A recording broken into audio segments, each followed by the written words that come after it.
Nós somos uma espécie basicamente religiosa. Nós não somos uma espécie científica. A gente não tem um modo de pensar científico. Existiria uma espécie científica? Não conhecemos. Será que é possível algo assim se Talvez desenvolver? não. E talvez se a gente fosse, a gente ficasse louco. Pois é. Perigoso. Entendeu? Talvez. Talvez ficasse Ou a gente louco. fosse igual o Spock, tá ligado? Mas o Spock era místico, né, meu? Você lembra que ele era místico? Eu sei que ele era bem racional, só não sei tanto. Não, então, a minha geração é a geração do Spock. Sim. Meu pai Agora gostava você muito entrou também num terreno...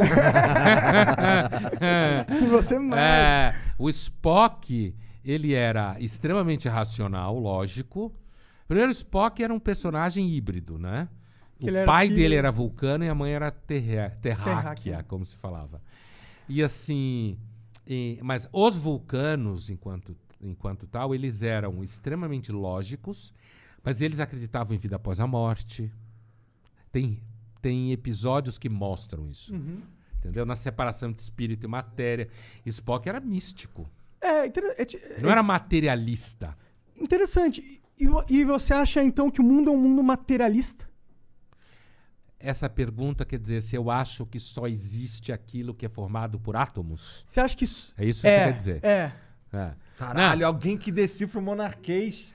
Gostei. Cara, tem que ser um filósofo. Esse cara é filósofo mesmo. Não é, porque quando você fala materialista, pode ser materialista no sentido marxista. Sim. Que tudo são relações econômicas de produção, Tomar entendeu? coca.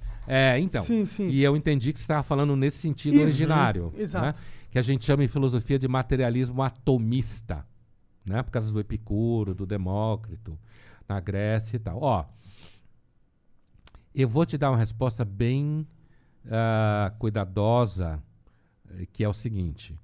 Até onde a gente consegue ter alguma certeza empírica, aparentemente tudo é matéria.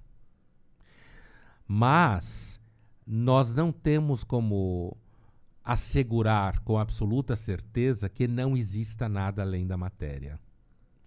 Mas até onde a gente tem teste científico, experiência com raciocínios fundamentados em algo empírico, como a gente chama, empírico em filosofia significa a experiência que você observa, entendeu?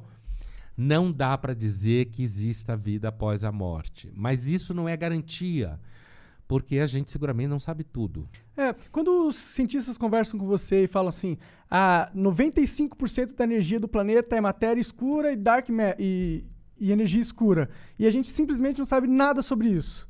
O que isso causa na sua... 95% do universo são propriedades que a gente simplesmente não tem a menor ideia. Então, seja que propriedades forem essas, se elas forem energia, elas são matéria. Então, o problema não é só...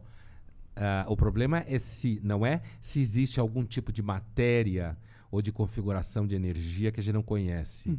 A questão é se existe algo que não fosse da ordem de partículas atômicas, mesmo que negativas. Entende o que eu estou dizendo? Então, assim... se fosse de outra dimensão, algo que não...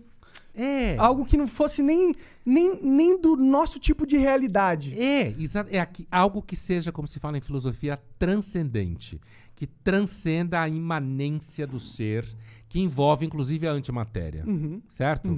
Então, assim, dessa ordem que se acha que Deus seja, por exemplo.